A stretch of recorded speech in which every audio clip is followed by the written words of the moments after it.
Salibonani bafundi bebanga lakuqala kumfundo yaphansi. Salibonani bazali ngemakhaya. Ngiyalamukela ku-Edgewave uhlelo elulethelwa ngabogatsha lwezemfundo ye-primary le-secondary. Isifundo salamuhla esesindebele lisethulelwa ngunkosikazi Nosizo Ngwenya. Ngihamba labafundi ababili uThariro loNobubele. Bingelelani abalaleli bangani.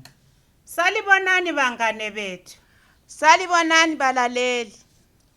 Ngithemba abafundi abalibalanga ukuphatha ingwalo zabo zokubhalela lensiba zekubhala lemitshina etshiyeneyo yokuthatha isifundo salamuhla. Ngiyalicela bazali ukuthi lisize abafundi lapho abadinga khona usizo. Abangezwa kuhle endlebeni libahlalise eduze lesigxingi somsakazo ukuze bezwe kuhle. Labo abakhubazeke ngezinye indlela labo libancedise ngendlela ezizenza bazwisise isifundo. Kambe likhona bangani? Phela angifuni ukukhuluma ngedwa lapha emsakazweni bangani bami. Hlalani phansi lithule lithi zwi lilale ile isifundo esiliphathele sona. Kambe lisakhumbula isifundo somumo womkhathi esafunda ngaso? Yebo mbalisi. Akuqambe imumo yomkhathi osayikhumbula. Tshela umuntu oseduze lawe wena ukhumbula yiphi Thariro. Akuyiqambe mngani. Ukuchisa. Izulu. Ukuqanda. Kulomoya. Ngibona uphakamise isandla Nobubele. Ufuna ukuthini? Ukugodola ukuqambanga Thariro. Ukugodola kuyafana lokuqanda phela Nobubele. Liqondile bangani. Yikho kanye. Nxa sikhuluma ngokugodola siyabe sikhuluma ngokuthi kuyaqanda. Ngakho ibala esilisebenzisayo nxa sikhuluma ngomumo womkhathi sisebenzisa ukuthi kuyaqanda. Ngithemba usuzwisisile Nobubele. Imumo yomkhathi esake safunda ngayo lamuhla sizafunda ngesivunguzane. Ngubani ongasitshela ukuthi kuyini isivunguzane bangani? Akusitshele Nobubele. Isavunguzane ngumoya ophephukayo. Uqondile Nobubele. Isavunguzane ngumoya ohamba ngesiqubu. Umoya lo uphephuka ugcwele uthuli, amahlamvu, amaphepha lokunye nje okulula okungaphetshulwa ngumoya. Zikhona ke izivunguzane eziba yingozi kakhulu. Umoya wakhona uyabe umkhulu kakhulu njalo usesabeka. Lamuhla ngikhangelele ukuthi ekupheleni kwalesi isifundo libe selisenelisa ukuqamba ingozi ezingabangelwa yisavunguzane. Litsho lokuthi singazivikela njani kulezi ngozi. Lilalelisise isifundo lesi siqhakathekile. Ngizaqala ngilenzele inkondlo encane. Ngithemba abanye bayayazi. Lalelani ngiyenze. Umumo womkhathi uyamangalisa. Lamuhla kuyaqanda, kusasa kuyachisa.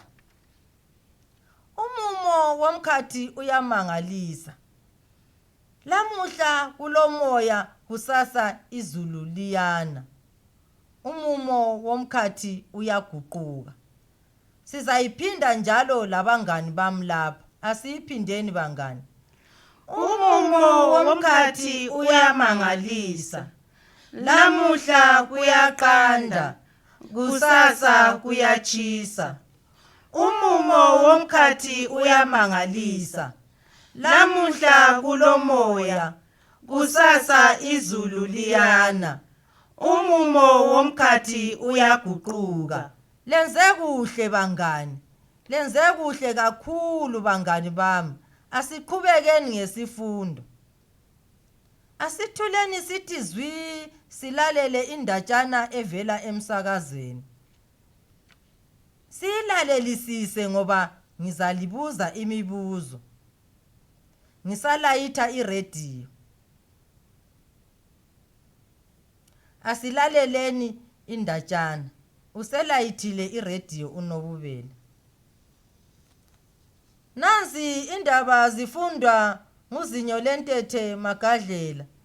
Kulomoya omkhulu ozakuba khona elizweni ngolesithathu. Umoya lo uvelela eMozambique. Kukhanya lapho ovela khona izindlu ezinengi zidilikile. Zidilizwa yilo umoya. Izihlahla lazo ziphephukile. Ezinye zaqamuka, ezinye zawa, njalo abantu labo balimele. Abantu bayaxwayiswa ukuthi bahlale ngemakhaya ngolesithathu. Abogatsha lwezemfundo e-primary le-secondary labo bathe abantwana bangayi esikolo ngolesithathu. Abantu bayaxwayisa njalo ukuthi bangapheka bacitshe imililo njalo bahlale bevale amawindi leminyango. Sibalele njalo Nobubele indatshana le ukuze abangane bethu bayizwisise. Nansi indaba zifundwa nguzinyo lentethe Magadlela. Kulomoya omkhulu ozakuba khona elizweni ngolwesithathu. Umoya lo uvelela eMozambique.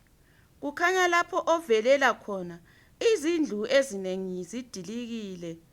Izihlahla zephukile njalo abantu balimele kakhulu. Abantu bayaxwayisa ukuthi bahlale ngemakhaya ngolwesithathu. Abogatsha lwezemfundo bathe abantwana bangayi esikolo ngolwesithathu. Abantu bayaxwayiswa njalo ukuthi bangapheka bacitshe imililo njalo bahlale bevale amawindi. Wo, sengisazi isavunguzane. Singumoya lo abantu abathi bangawubona usiza, bagijime bangene ezindlini bavale. Yiwo kanye Tariro. Isavunguzane ngumoya olamandla kakhulu njalo uyingozi. Umoya lo nxa umkhulu kakhulu ulakho ukudiliza izindlu kumbe ukulimaza abantu. Ufuna ukuthini Tariro? Kanti ziyachiyana mbalisi izavunguzane? Yebo ziyachiyana Tariro. Zikhona ezincane ezingela ngozi, zikhona ezinkulu kakhulu, yizo eziyingozi sibili. Umoya wakhona uyabe ulamandla amangalisayo njalo uhamba ngesiqubu esimangalisayo. Ngithemba liyakuzwisisa engikutshoyo bangane. Ngicela bazali libachasisele abantwana ukuze bazwisise. UTariro usesesaba mbalisi. Lami sengisesaba. Hayi lingesabi bangane. Yindatshana nje le. Asiyonto eyenzakalayo. Yindatshana eyakudala esiyibalayo. Esixwayisa ngengozi zomoya omkhulu ayisikho ukuthi kuzakwenzakala. Umoya okukhulunywa ngawo lapha yisavunguzane esilamandla amakhulu kakhulu.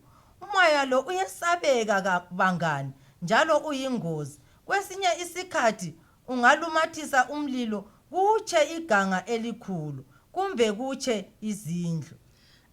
Mbalisi, kanti umoya wakhona ulomlilo futhi?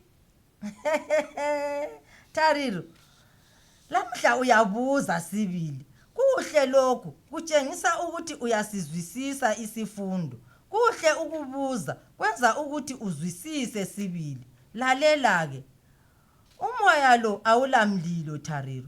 Kodwa ungafika lapho okulomlilo khona, wenza umlilo uphephuke ugcwale indawo yonke, ubusutshisa iganga. Manje umoya lo ungabuya khonapha, kumele senze njani? Ngumbuzo omuhle lowo Nobubele.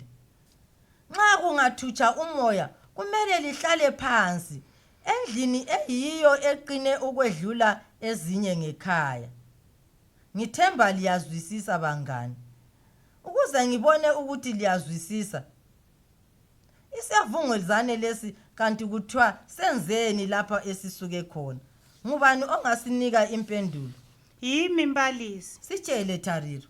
Kuthiwa siqamule izihlahla, sadiliza lezindlu, njalo abantu balimele kakhulu. Maye, ngithemba awulidilizanga lezikolo. Ufuna ukuthini Tariro? Ungadiliza izikolo, kutsho ukuthi abantwana bayabe sebefundela phandle. Ngake ngezwa umama esithi kwesinye isikolo kwafika umoya abantwana bawelwa luphahla lwendlu yokufundela balimala kakhulu. Manje bahamba ngani esibhedlela? No. Umphathi wesikolo wabiza i-ambulance yazabathatha. Laze langikhumbuza enye into eqhakathekileyo bangani. Lina liyazazi inombolo ze-ambulance. Kumele libezazi ukwenzela ukuthi lingawelwa yingozi lifonele abezempilakahle bazolisiza. Ngiyalicela abazali ngemakhaya lababalisi ukuthi libatshele abantwana inombolo ze-ambulance lezabantu abacitsha umlilo. Ziqhakathekile ukuthi bahlale bezazi kakhulu. Pho singenzani bangani ukuthi sizivikele kungozi zesavunguzane? Akusitshele Tariro. Kumele sivale iminyango lamawindi nxa sibona umoya omkhulu usiza. Wena uthini Nobubele? Kumele sicitshe umlilo singaqeda ukuwusebenzisa. Liqondile bangani bami. Liqonde kakhulu. Yikho kanye khonokho elikukhulumayo. Lenze kuhle kakhulu bangani. Liqondile kukho konke khonokho elikukhulumayo. Lenze kuhle kakhulu bangani. Ziqondile impendulo zenu. Asibachayeleni izandla. Siphinde njalo. Isifundo sethu salamhla siphelela lapha bangani. Ngithemba lisizwisisile balaleli ngemakhaya, lazwisisa ingozi esingahlangana lazo zibangelwa yisavunguzane. Ngicela njalo bazali labantwana ngizaphinda njalo, hlalani lile nombolo zama-ambulance lezabantu abacitsha imililo ukuze singavelelwa zingozi ezifanana lalezi esixoxe ngazo lapha. Liphange lifonele abangalisiza bazolisiza lingakawelwa yingozi enkulu.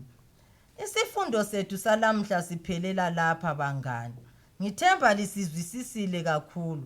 Sizahlangana kusifundo esilandelayo. Isifundo salamhla lisethulele ngunkosikazi Nosizo Ngwenya, uTariro loNobubele. Lisale kuhle lonke. Valelisani abangani benu lani. Salani kuhle bangani bethu emakhaya. Lisale kuhle bangani.